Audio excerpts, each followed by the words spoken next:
Any updates on the Aussie market? Yeah, so it's tight. Basically, the theme is stock seems to be lower and lower. From an everyday person point of view, sellers are just not selling. You know, there's huge demand for, say, industrial sheds around 5 mil. Very hard to find a good deal at the moment. Probably the hardest it's been since we've started this podcast, which is interesting. So You can get excited about New Zealand commercial market. Oh, absolutely. I love it. I believe in it.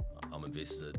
You know, it's a great place to live. No stamp duty. Tell me about the best deal you've done the last month. we've done a lot of medical centres in terms of probably one of the best, like North Brisbane location, high 6% yield, 10-year leases, new building, really good asset. That was about an 8-9 mil. If you're the first-time investor and you've never dealt with a bad day on the stock market or never had a tenant flood your bathroom, they're the little things that need to thicken your skin. Because if you go straight into commercial and lose a tenant, and then you've got a 4 to 6 month vacancy and you've got no buffers, you'll never invest again. You'll be.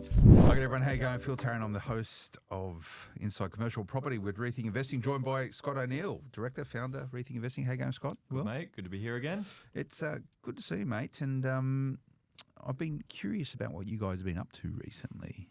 You always got something in the wings, and you mentioned to me a couple of months ago that you're sort of nosing around the New Zealand market and you see sort of great opportunities out there. So it's going to be a main thrust for our conversation today, what's going on in NZ. But before we get there, mate, any updates on the Aussie market? More of the same? Any significant shifts, any changes? Yeah, so it's tight. Basically, the theme is stock seems to be lower and lower.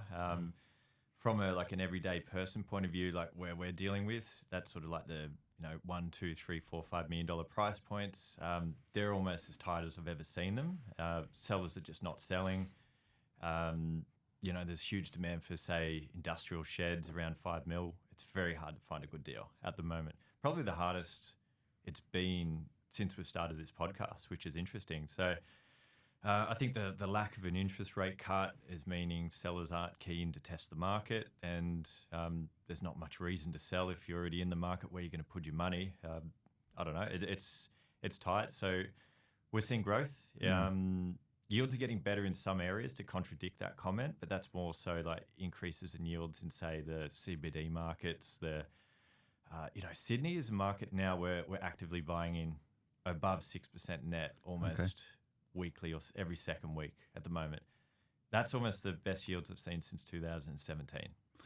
Tell me about the best deal you've done the last month.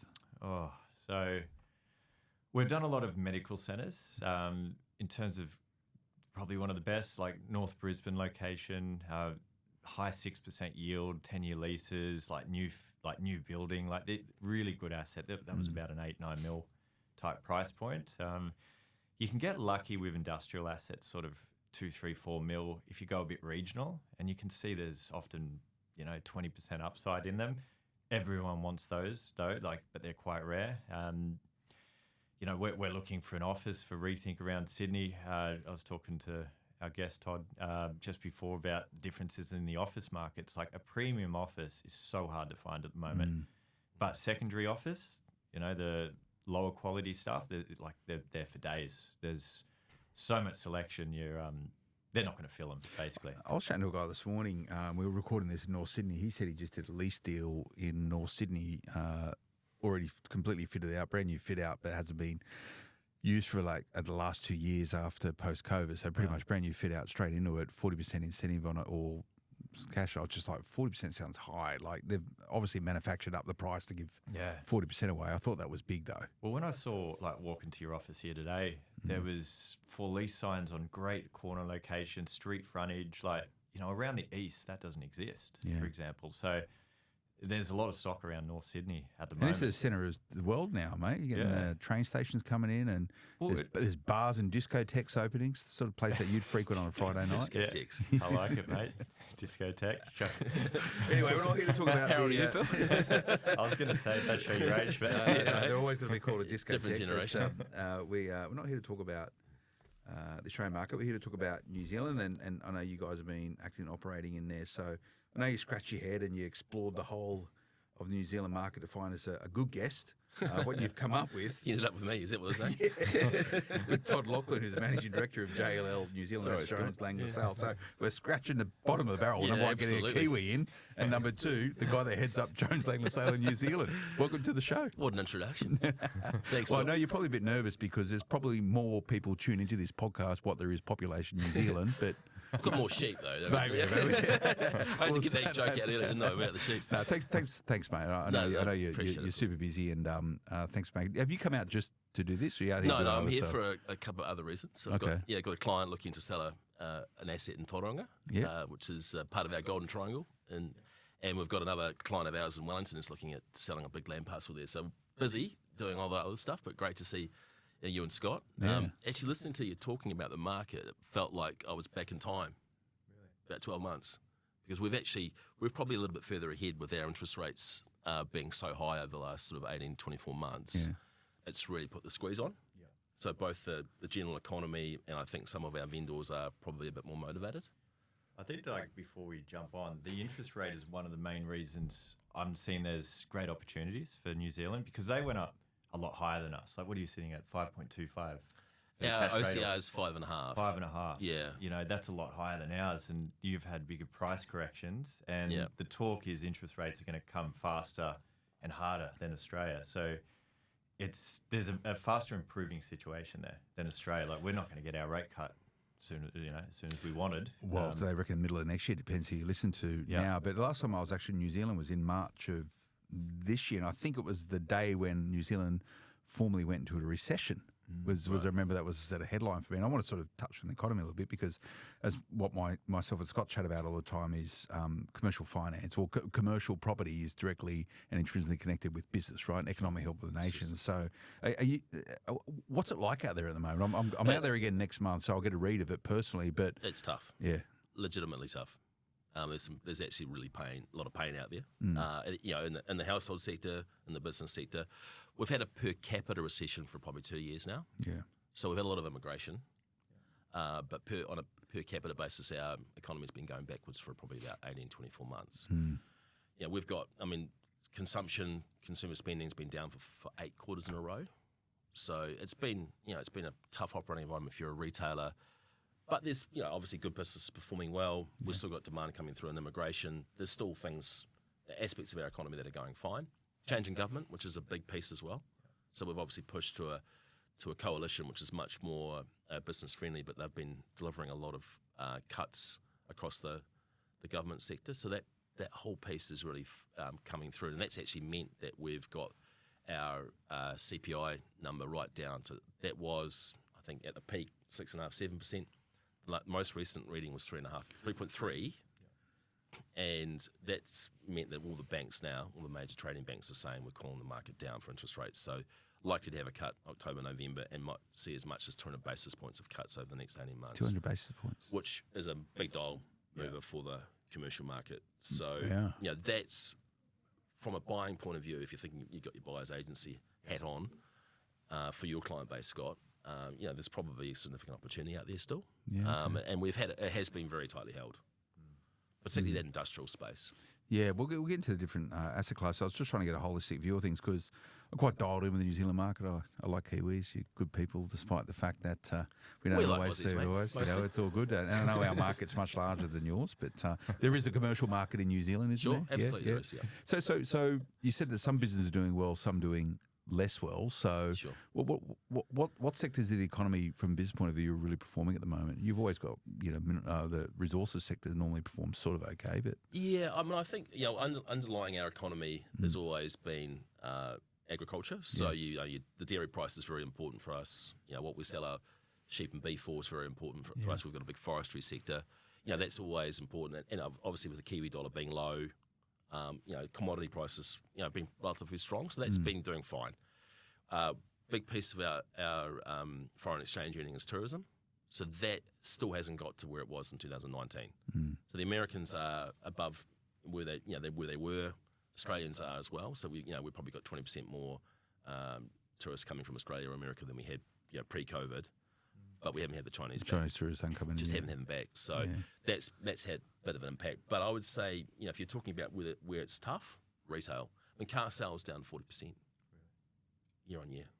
There's just less dough in the economy. People are doing it. People haven't got the confidence. I Yeah. don't think it's a question of actual necessarily the ability to pull the trigger on it on a Yeah. big purchase, but it's just not having the confidence, and that's coming through in the employment numbers too. So you've got unemployment starting to sort of jump. I saw a stat out there from UBS. They were saying the Australian economy's got 8.4% saved up cash versus GDP, but New Zealand was about 1.6.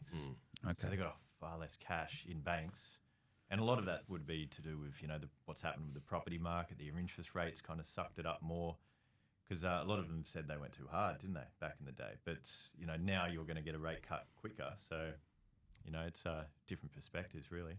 A lot of our saving is in the residential housing market.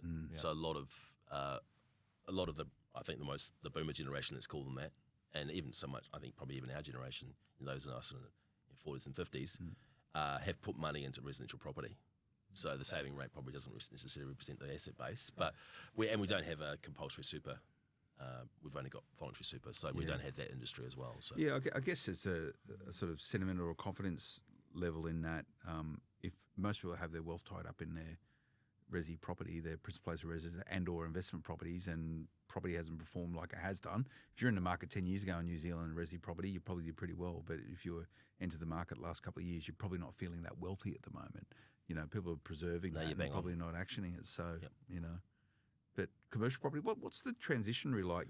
Myself and Scott on this podcast, Inside Commercial Property, chat a lot about the journey of most people's wealth creation through property. They start buying resi stuff and they eventually end up in commercial for whatever reason, which we speak at length. Is it consistent in New Zealand? Is it resi property investors become fatigued with, managing large portfolios and pretty lackluster yields, and they need to start thinking about something a bit more longer term? I mean, absolutely. Yeah. That would be I think those that make the transition probably adjust to the risk, have to understand the market a bit more, have to be a bit more, professional in their approach. But that would be the transition. And most of them would go from 1 or 2 or 3 residential properties, look to sell 1 or 2 of them, and then migrate into a commercial property. And obviously the yield comparison, you literally get double the yield in a commercial property than you would a residential property, maybe even more. So tell us about JLL out in New Zealand. I think most people, if they're in and around commercial property in Australia, they will be familiar with the brand. It's a large organisation. Do you do what you do here in Australia in New Zealand? Like, give us a sense for the scope of the business. We actually look at our business as Australasian. Okay. So we've got 4,500 people here in Australia, 180 in New Zealand. So you can get a sense for the scale. Much smaller business. We offer most of the same service lines. We don't do property management on behalf of our clients in New Zealand, but everything else we pretty much do. We do lean heavily and work really closely with our Australian teams. We just have to. And we think that's our competitive advantage, just tapping into that, both from a client point of view. So if you think about the big occupiers, the banks, the insurance companies, most of them are actually Australasian, or they have a headquarter in Sydney or Melbourne. Or if you think of the landlords or the big investors, they almost certainly come into Sydney, Melbourne, Brisbane, and they start thinking about Auckland, Wellington, Christchurch, whatever. Yeah. So, we kind of think about, we just match our business to our client base. And you sort of average JLL sales agent out in New Zealand at the moment, they walking around with their shoulders slumped and, the sky's falling in, or they got a bit of spring to their step? I think they've got a bit of a spring to their step, actually. I mean, it has been tough. I'm not, no question around it. It has been tough, I think, for the entire market over the last 18 months. But the last 3 to 6 months, I think most people can get a sense for where things are turning. So, almost bad news is good news for us. So if you have a bit of stress and strain and people are thinking, well, maybe it's time to sell, or they have put off selling, they're more likely to come to market now when they see a bit of hope on the horizon. And that's certainly the case in terms of what we're seeing, in terms of what's being listed. And there's actually a lot of inventory out there for discerning investors to pick up. And if you start to look at the forward funding curve, which is a sort of jargon for saying what will interest rates be in 2 or 3 years' time, you're pretty confident they're going to be falling as well. So if your debt costs are falling and your rent stream is going to increase, well, that's obviously going to give you that positive carry and that ability to drive capital value as well as rent growth. I know that's what you've seen in that market, hence the reason why you're out there, and we'll get sort of into that. But we spoke about you got a new government. We spoke about some of the economic climate, the drivers of the New Zealand economy. But at a sort of more tactical level, sort of the different asset class, what's really driving, what are the factors driving the commercial market in NZ at the moment? What are you seeing that's really changing things up? Probably the market that we're seeing the most opportunity in is that retail convenience, large format retail space. So probably like Australia, we had shopping malls or different format locations where you'd have tenants who were paying rents that were inflated and perhaps over the market. Some of the retailers were hit with online, and they were under stress, so they weren't able to pay rent, and there was a bit of an adjustment. So investors were concerned about going into that space. Now you've seen it; all those rents have reset. Very little new development. So supply has been constrained, and the demand sort of keep coming.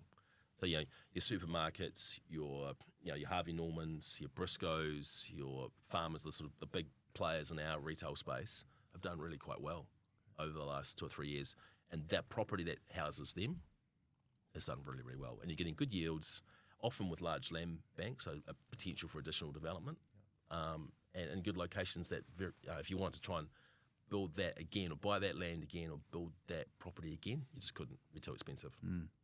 So that's probably where we're seeing the most opportunity. Industrial, I think, very similar to what you're saying, Scott. You've had a strong occupier base, very limited new supply, vacancy rates really low, so you've had rent growth, but quite hard to get the yield. Are you finding developers can't make margins too because of that build replacement differential at the moment? Yeah, so we've probably went through a period of time 18 months ago where the tenant would say, look, I'm happy to pay that new number to justify the build cost. There's economic rent there, and that lifted everybody. I'd say right now in the current climate, that's not happening. Or if it is happening, it's only happening for a few. And the owner-occupiers have probably got their foot off the gas too, so that's probably the opportunity for those savvy investors who are prepared to take a step in. They can get a good yield and some capital gain. Office, the best stuff does really well. And yes, like you said, the secondary office space is struggling and will continue to struggle. So if you haven't got great location, really high quality tenant amenity, you haven't got a very proactive landlord who's really focusing on the clients, you'll struggle. But those who have are doing all those things, so the big listed groups, the big syndicators, the players that really are quite sophisticated and very local, they're doing well.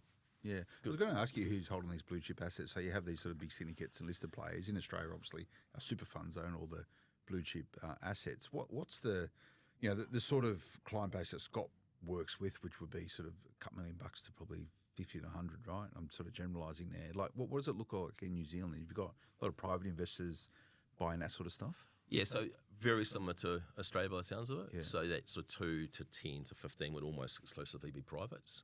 Then you get above 10 to say 50 or 10 to 30, a lot of syndicators operating. Yeah.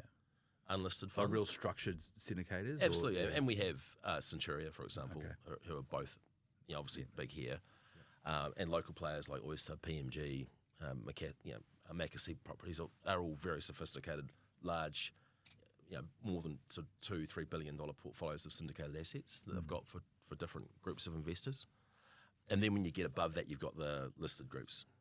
So, Precinct, Stride, Argosy, amongst others, who are on the share market with, and most of them have got, majority of them are focused on a particular asset class. Yeah. So Goodman, for example, and they're listed, they're the most successful industrial. Them and PFI are probably our two biggest industrial funds. Those big listed players, are they active at the moment? They're sitting on their hands? They're starting to do things. I think probably even in the last few weeks around the interest rate changes really changed their thinking because obviously they've all pretty conservatively geared. So as soon as you start to think that the interest rate costs might change, then they can start to think acquiring. Yeah. And likewise the syndicators. So I'd say it's probably just starting to move. But most of them have had big development pipeline. So they've had clients who they're building buildings for or they're actually investing in their existing assets to upgrade. So there's always stuff going on, but probably not that active on the acquisition front. What about sort of specialty stuff? Is that like, you spoke, you've been doing some good deals doing medical type assets. Is the smart money in New Zealand at the moment in the industrial stuff?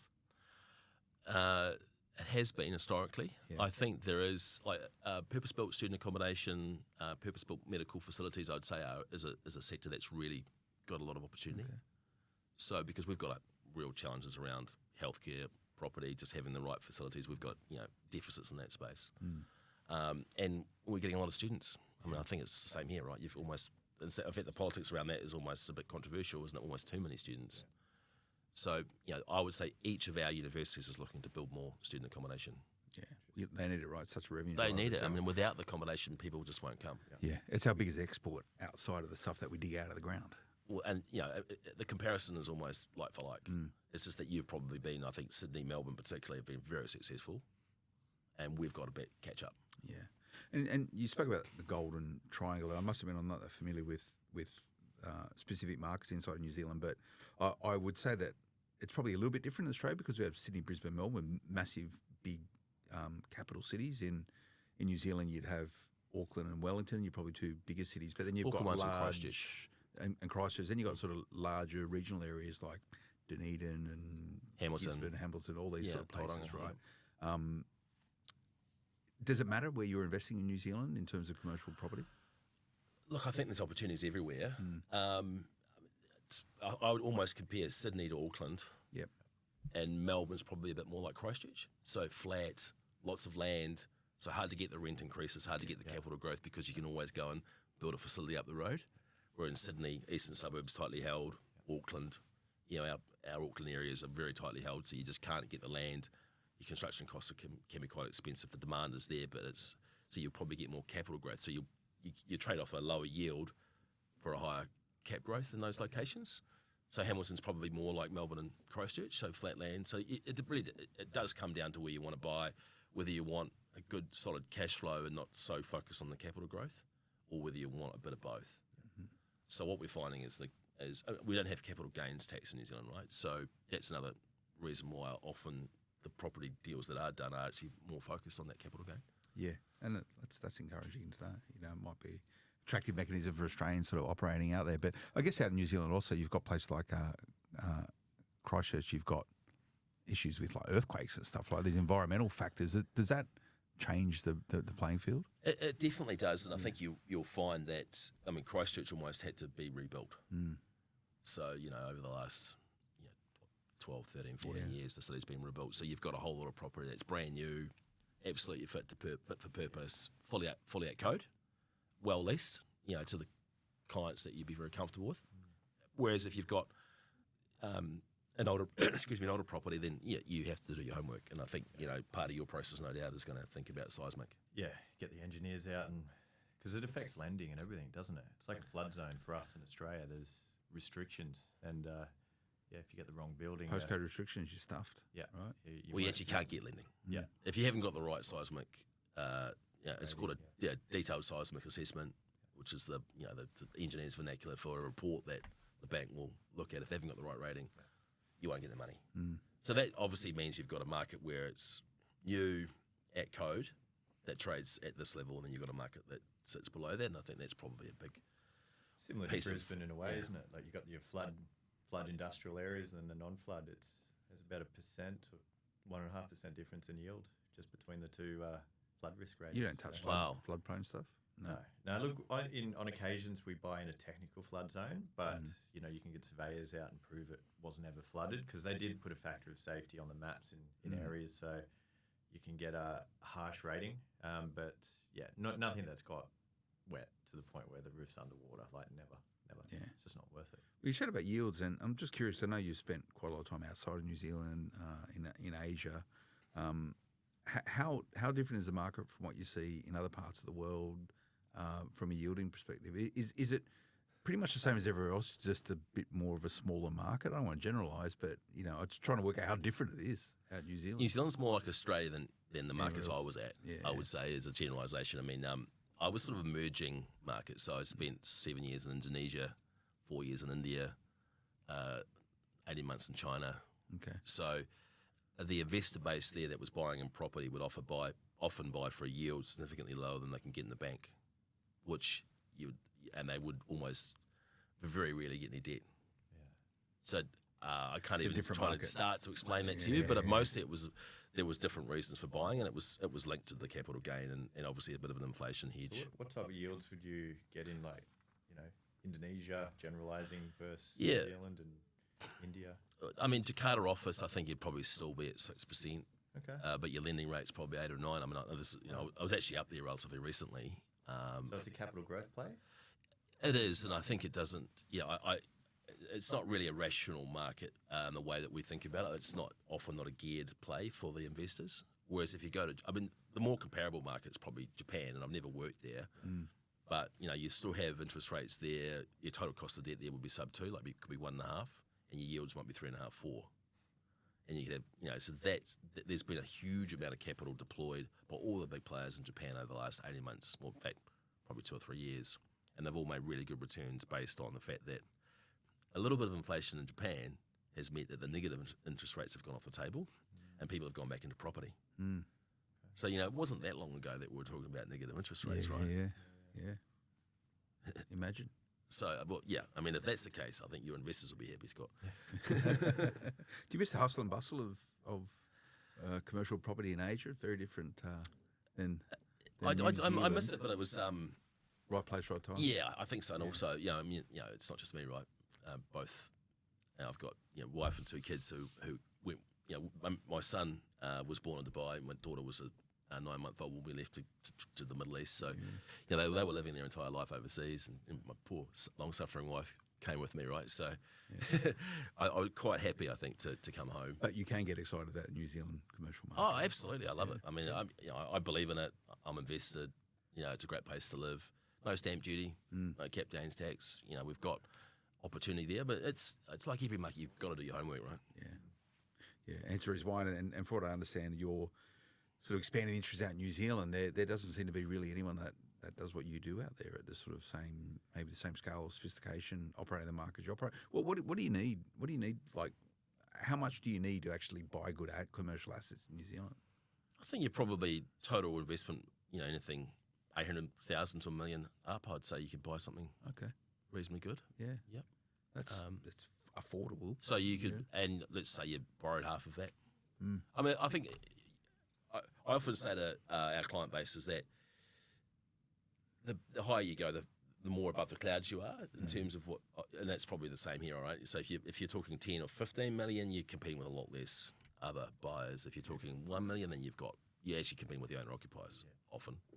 And investors who are potentially looking at a housing option or a commercial property. So there's probably you've got more liquidity if you want to sell, but if you want to buy, you're probably not getting the same opportunities. And do you leave that cheaper stuff to other sort of commercial operators out there, or you get involved in?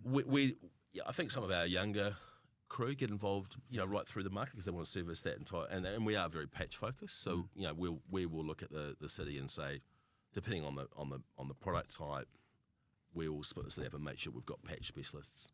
So they will typically deal right through the sector, or through the value chain, through the from 1 million up. Yeah, I imagine your $1 million probably goes a lot further in place outside of Auckland.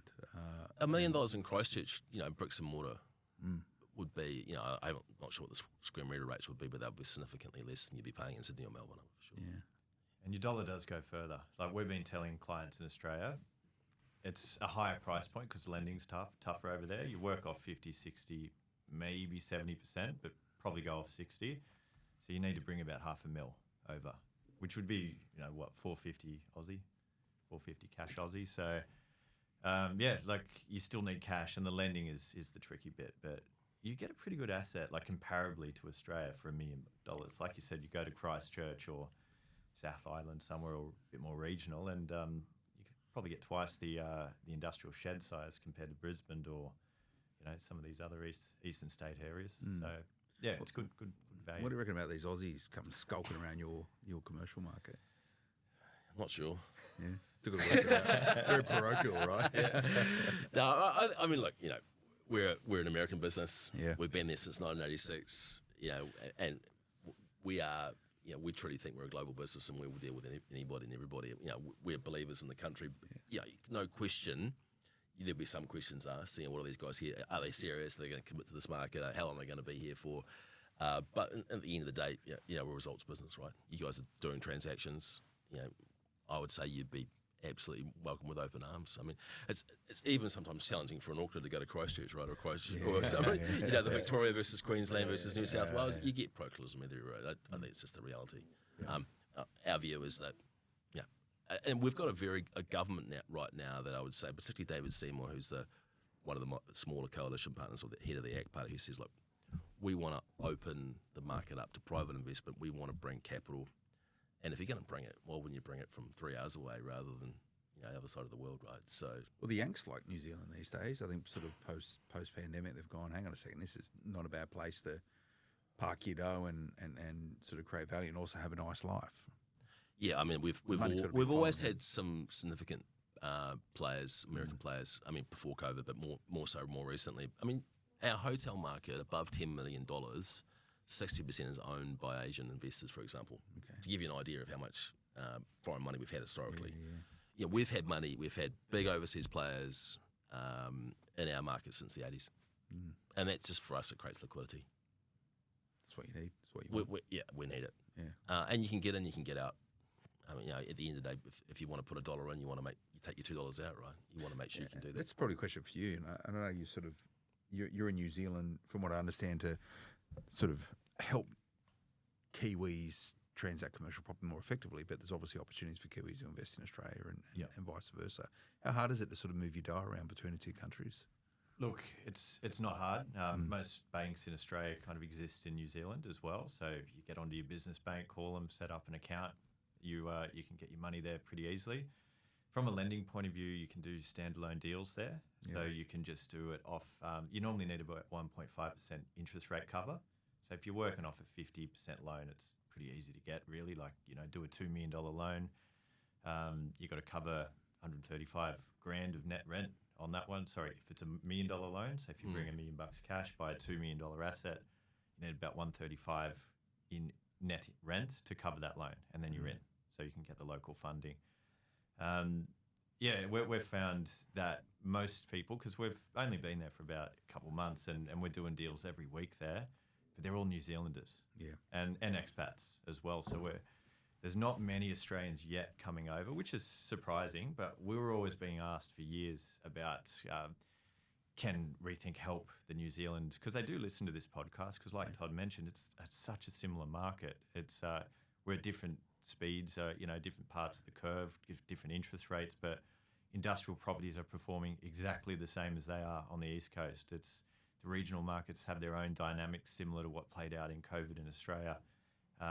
They've got the build cost issues, they've got the development constraint issues, they've got the liquidity issues out there, the low stock. It's all the same. Like, I haven't found many differences yet besides the accent. So, well, you can always get a translator, and we've been doing that for years. But I want to chat to you, Todd, around finance. We'll just go to a quick break. Stay with us, everyone. Back in a moment. Welcome back, Phil Tarrant, co-host of Inside Commercial Property with Scott O'Neill from Rethink Investing. We've got Todd Lauchlan in the studio, Managing Director, JLL New Zealand. He's made the trip out to New Zealand to do stuff. I want to talk to Scott around accountants, and there's a whole idea of sort of cross-country investing and stuff. But we touched on finance really quickly, Todd. The bank's appetite, attitude towards sort of, I'm not talking $800 million stuff, but sort of, more mid-tier type deals. The banks financial institutions liking in commercial property at the moment? Yeah, I mean, I think the banks, it's a well-trodden path. I mean, I think 75 or 80% of our market is controlled by the 4 major Australian banks.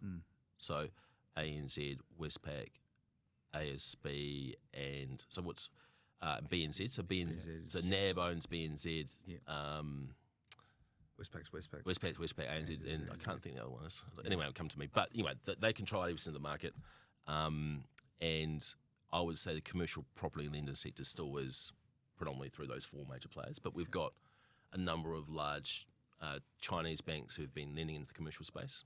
So they've been quite active in the last 3 or 4 years, added a lot more liquidity. And in the non-bank space, we've got all your major players that have come in the last, I guess, 4 or 5 years, and probably before that, who have been lending aggressively in Australia and now lending in New Zealand. So, depending where you are on the risk curve and what you want to, whether we're looking at investment finance for a property right through to development funding, we've got, our guys can sort of help with that. And there's appetite. I mean, certainly I would say that there's a lot of work done behind the scenes to pick up on the economic data.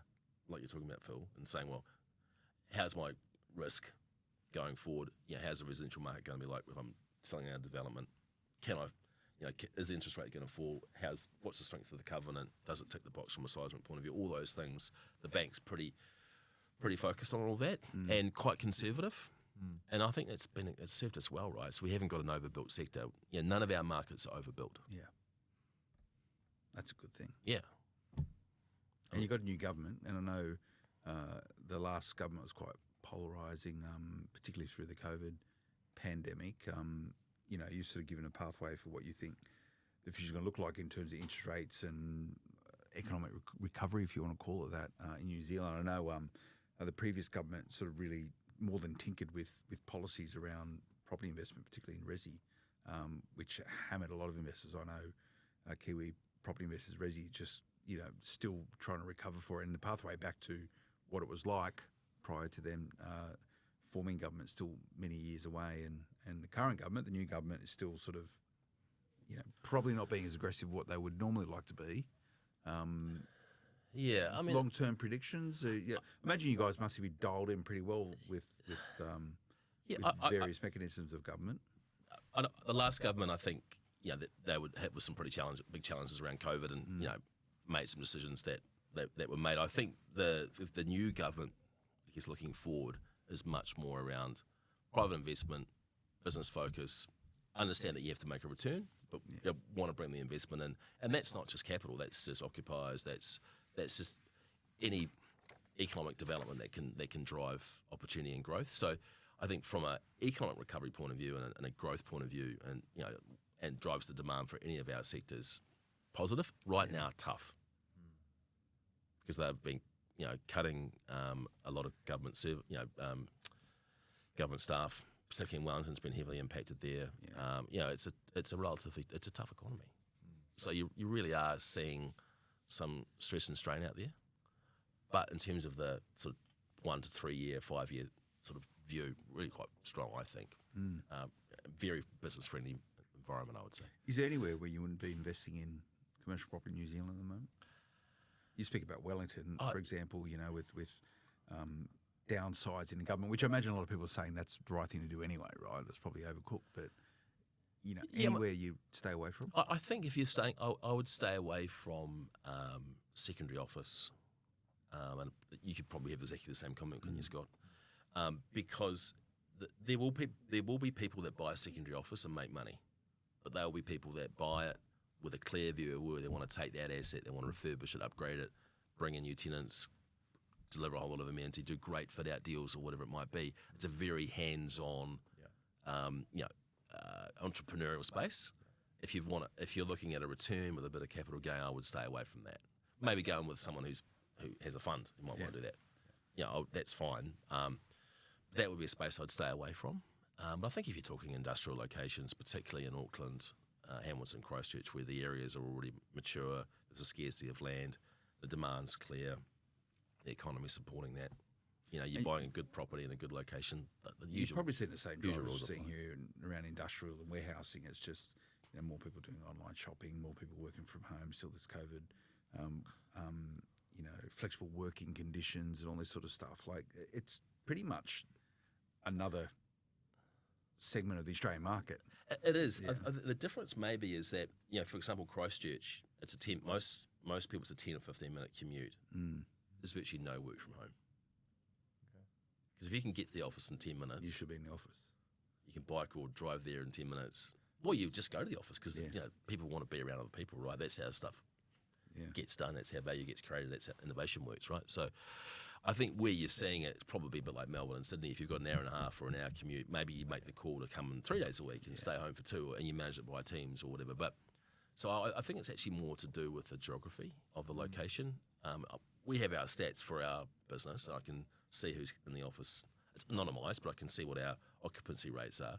Christchurch, every week, 100%. Really? Wow. They're probably happier as well. I think so. I mean, obviously, we're a real estate business, right? So it's pretty simple stuff. Yeah. And you are a real estate business. How do you see your business changing in the years ahead?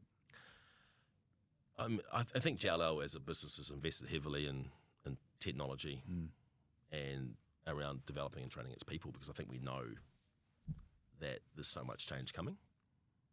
So, whether that's the way you occupy your office space, whether the way your business works, we've a lot of our, let's call it accounts payable, accounts receivable, our kind of process work is done by our team, our JLL team members in Manila and India.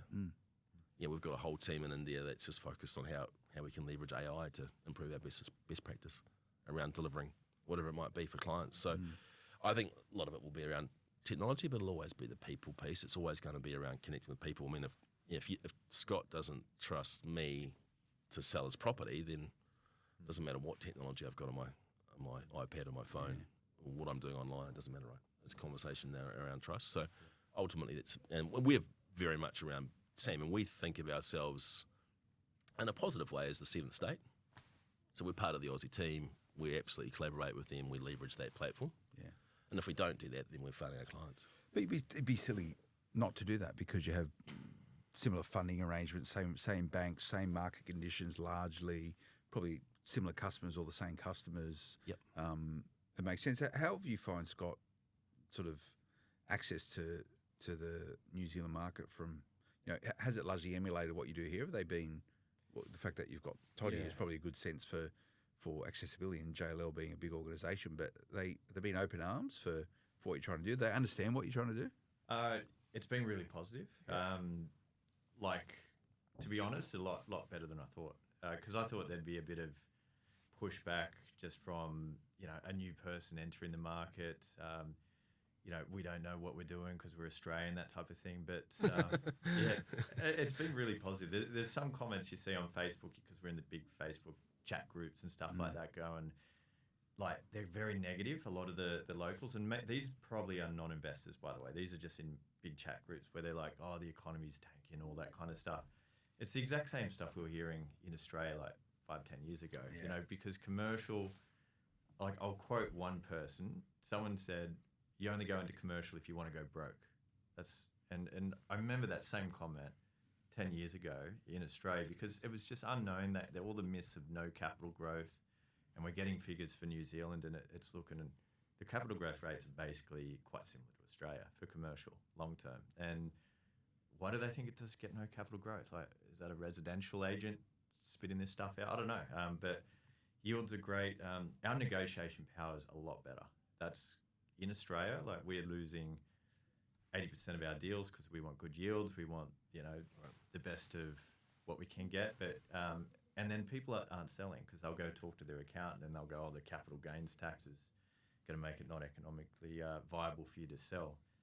In New Zealand, it's a buyer's market for sure. I feel like we can dictate terms a lot more, at least comparably to Australia, and it's nice. It's it feels like we can get a good deal. And the more I hear these things about people being negative to the economy, as a buyer, you want more of that. You don't want them to say it's great, because then they're going to want more money for the property. We've got to buy well.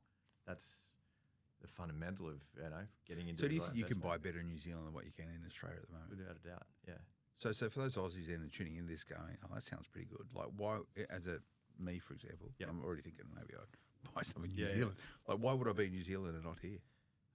Well, look, the biggest difference is the lending. So your interest rates are probably 2% higher, maybe 3% higher than Australia. Yep. And you're getting about a 1 to 1.5% better yield. So the differential is not as good in New Zealand yet. And that's the key point. I look beyond just today's rates. I look at the rolling 10-year average, and there's no doubt New Zealand's coming down faster and harder. And because their interest rates are because their yields are initially higher, there's more fat in those numbers. And the lending ratios are lower as well. You can get 70, 80% in Australia, but work off 70. You're probably working off 50, 60 in New Zealand. So more cash, higher interest rates, but better yields, better long-term picture. And as an investor, you want to pick the market. So one way of picking the market is it in improving sentiment or conditions getting better? I see it improving better in New Zealand comparably, because Australia, it is what it is. Interest rates will slowly come down, but there's no, like you said, what's the current prediction? March, April next year. We thought they were going to be dropping in September and November this year. That ain't happening. So things aren't as improving as quick here, but I'm seeing a little bit more hurt on the streets with inflation biting. And again, as an investor, I'm like, we need this. We need more of that pain before interest rates come down. So New Zealand's already got that. So you're kind of like ahead of the curve, like what you mentioned, Todd. Yeah, it's happening sooner there. So as an investor, I feel like I can make quicker returns. And I myself, I'm looking over there. Like I love the idea of owning some, industrial property or a large format retail in Auckland, Christchurch, Wellington, like one of the biggest cities over there. It's a diversity play too. Like a lot of our clients are onto their 10th property with Rethink. What, do we just keep buying in smaller and smaller cities, or do we go New Zealand? Like it's an exciting diversity play for a better And I'm sort of yield. already thinking you probably need to speak to an accountant, but there's no stamp duty, no CGT. Is that right? No stamp, no CGT. No yeah. CGT. So like, If you're a property developer or trader, of course you've got to pay. yeah, So if you're buying to sell within 12 months, then you pay it. you're paying it. But if you're underwriting a long 10-year plus hold, then, yeah. So the thing is, if you create wealth in New Zealand, like you've got to get back to Oz at some point. Yeah. We don't let you have it back, mate. We'll just keep it. Just keep it all. Sorry about that. That's all right. But like You've just got to keep reinvesting back in New Zealand. That's it, right? But Yeah. long term sort of tax planning and estate planning, I imagine, has got its complications. It does. Like, silly example, but we've got a house in Greece where Airbnb it. We just leave the money in Europe. It's just, do you need to get it all back to Australia at one point? Probably not, unless you're loading up on some big property or something. So, you just diversify. And long term, with all the political changes and tax, changes, it's probably good to keep I reckon money in New Zealand's one different of the countries. safest places in the world these days. Was where a lot of American money's going, right? 'Cause Would be. It's the the same. likelihood of if the balloon goes up, sort of New Zealand getting Yeah. too impacted is.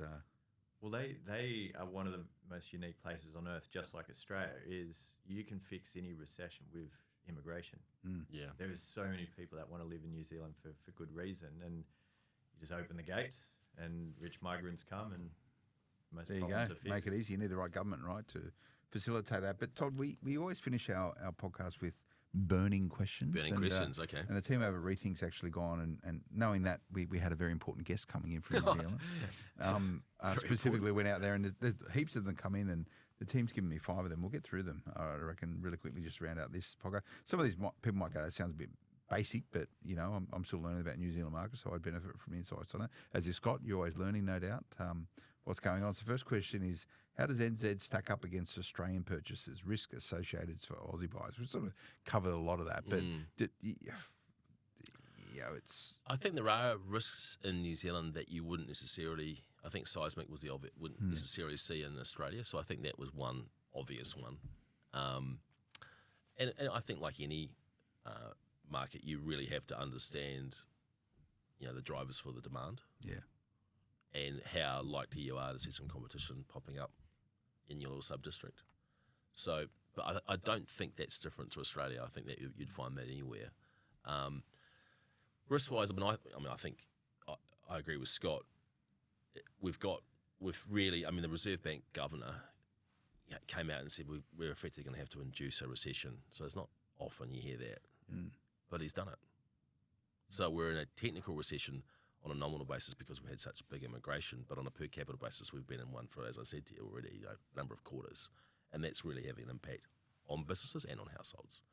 So as a result, we are going to see interest rate fall. There's no question in my mind. So that's going to drive the opportunity from a yield compression. Yeah, on that recession piece, how long do you think the government or the Reserve Bank or the central bank will want to keep New Zealand in a recession? Like, because there's levers you can pull to accelerate out of it. It's actually their mandate's between 1% and 3% inflation. That's it. That's it. So the new government took away the growth mandate and didn't talk about employment. It's just around keeping inflation between 1 and 3. So we're at 3.3 now. It's trending down. It's almost within range. What was it the previous quarter? I think at its peak it was 7%, and it's been trending down. I think it might have been 4.6. Yes. down. What do we top come out down at? quick. 8? What do we top out at? 8 points.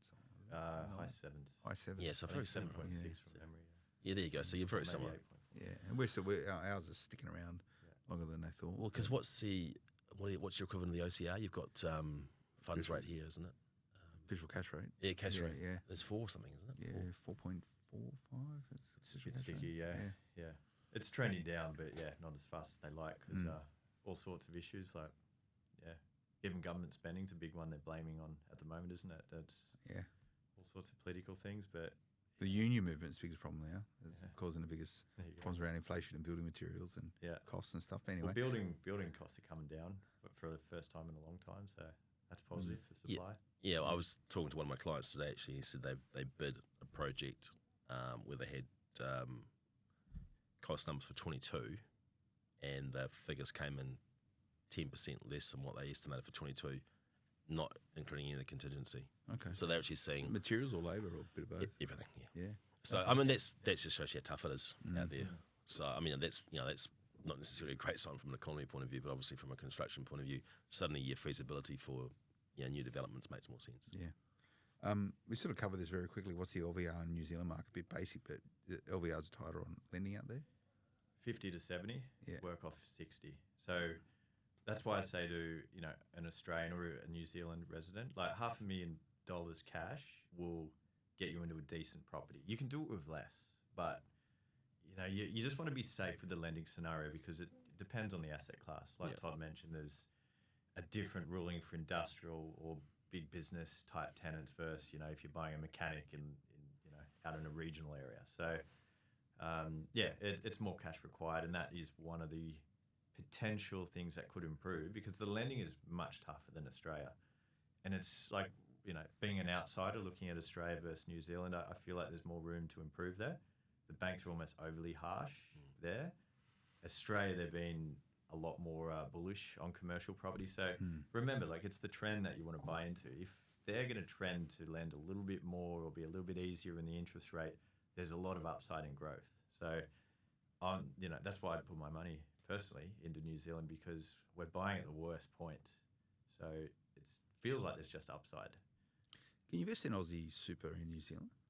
It's a good question. I do not know the answer to that because Yeah, we should pick that up. And because all the Aussies we're talking to, it's generally either a refinance from a resi property, pull the cash over there, or straight cash. yeah, And the New Zealanders, a lot of them have just refinanced. The big opportunity is those who've got like a big resi portfolio and they're just sitting on a dead portfolio, which is negatively geared. They're selling them off. Like supply is picking up a lot in the resi markets in New Zealand. And a lot of them are transitioning to commercial for the same reasons they do in Australia. It's actually going to help you in retirement rather than just be there for growth. yeah. Very little cash flow. There's a question here. It says, could an individual skip investing in resi property and go straight into commercial with 150k deposits in New Zealand? I don't like that. Look, it depends on the experience of the investor. Like I like working with investors that get investing. Like if you're the first time investor and you've never dealt with a bad day on the stock market or never had a tenant, flood your bathroom, like they're the little things that need to thicken your skin. Because if you go straight into commercial and lose a tenant, and then you've got a 4 to 6 month vacancy and you've got no buffers, you'll never invest again. You'll be so traumatized by that event. But if you're an experienced So you need some scar tissue. you definitely do, yeah. And then you know how to problem solve rather than freak out. And it's easier said than done if you don't have the money to protect yourself. So 150 is a bit thin, I'd say, for the requirement. But yeah, or almost for that budget, you either go a small warehouse in Australia or just straight into residential in Australia because you can do a 90% lend and get a decent asset in resi. So really, you still need a fair bit of dough to play in the NZ market. The question here is what kind of deposit you need to get started in NZ. If you're talking 60% lend, no stamp duty, which is so your in costs are a lot less, but you're still going to need $500,000 to make it meaningful. I'd say $500,000 is a minimum. I would have thought. Yeah. Yeah. And you do get a decent asset for that. Like that would probably be the feeling of a 1.8 mil asset in Australia.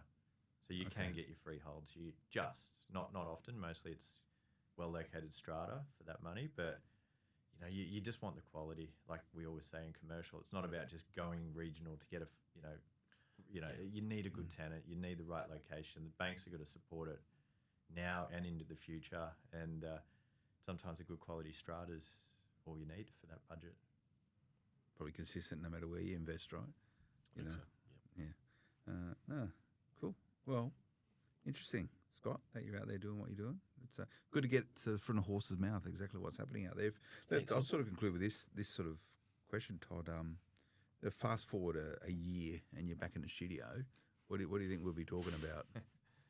I'll be getting sledged by you about the sheep again, mate. Probably. I'd just like I put it on the record, I didn't mention sheep. Oh, right, that was me, wasn't it? Yeah, you were just saying I was a Kiwi. That was bad enough of insult. I genuinely... Too many Aussie investors, get rid of them. Yeah. No, we're very, very happy to see Australian investors come across. No, I honestly think we'll be in a better spot. I think the way things are going at home, I think there's a real momentum to bring private capital into infrastructure, into development of all sorts of projects. I genuinely believe that interest rates will fall, the confidence will be up again, and we'll start to see things turn. I think immigration, tourism, student numbers, all those things will be positive influences for the economy. You know, New Zealand will continue to do well. Look, we're not as big as Australia. We don't have the depth of capital here. We're not as wealthy. But in some ways, that's probably part of the opportunity, right? You can close that gap. And hopefully, you know, if Scott can keep it doing his magic, we can start getting the banks to lend a bit more, and we can... So let's start putting some pressure on the banks, eh? Let's get them up to sort of 70% being normal for You're good at sledging the banks every time. I don't sledge the banks. I like the banks, but I've heard the rants. I'm sure we can apply the right type of educational influence to maybe change and shape attitudes and behaviours to it, right? But 70% loans at 5% interest. That'd be nice over there. Happy days. Yeah, I'll get one of those. Yeah. Where do I sign? So are you getting calls from Kiwi investors now? Can you understand them? Yeah. Hey, when are you going to set up a satellite Sorry, the dad office? jokes are getting worse. Sorry, guys. Yeah, no, look, it's I've been really surprised by this. Like I told you, it was almost a bit of a why not scenario. Like we got asked, it's an adventure to set up something overseas, but it's actually turning into a serious business. Like we've got a few staff over there, and we're doing right now probably 5-6 deals a month over there. The goal is 10, by the way. Like that's just a per capita ratio on what we've been consistently doing in Australia. So yeah, if we're hitting those numbers, it's pretty decent numbers for New Zealand. Like, and it's good to hear. Average deal size is around 3 mil as well. So they're not tiny deals. We'd like to get into the higher price points, and as I said, the buying's good, so the investors are saying yes to the deals. So that's... Get in there quick before every other buyer's agent in Australia follows you out there, mate. Yeah, exactly. That's what's going to happen. Hopefully the guys at JLL are looking after your team. Yeah. And I look forward to a fully expense feeding the product tour. through. Yeah. No, thanks, Todd. Thanks for coming out, mate. No, Todd Lauchlan, Managing Director at JLL New Zealand. I'm sure you can Google these guys and find out what they're doing out there. Scott, best way to contact you guys is? Just rethinkinvesting.com.au or just Google Rethink. Have you got a .co.nz yet? We do. Oh, yeah. So right. Just Google Rethink .nz? Investing NZ. Yeah. Got the NZ emails, got the NZ numbers. It's and if you want to listen to another podcast, you can dial into the Toddcast. The Todd, do you do a Toddcast? I do. Too? It's got about 300 listeners. Really? How do I find how do you find Toddcast? You can syndicate this on it if you want. You know, is it a JLL initiative? Is it? No, well, it is. Yeah, but I thought it was an original idea, but then I went through the podcast app and saw there's about 30 other podcasts on there. So you have to go Toddcast New Zealand, and you'll get me. Yeah. I'll tune into that. Maybe I can. Maybe you can do all the sort of heavy lifting for you. Just learn from this bloke. But, head over there. No, good. Well, maybe we'll go out to New Zealand one day and maybe do a thing. We're there in a month, mate. Let's catch up. I should actually get you on, shouldn't I? Yeah. On the podcast. Yeah, I on the can podcast. leverage all this sort of Instagram following you've got. Why not? Let's do it.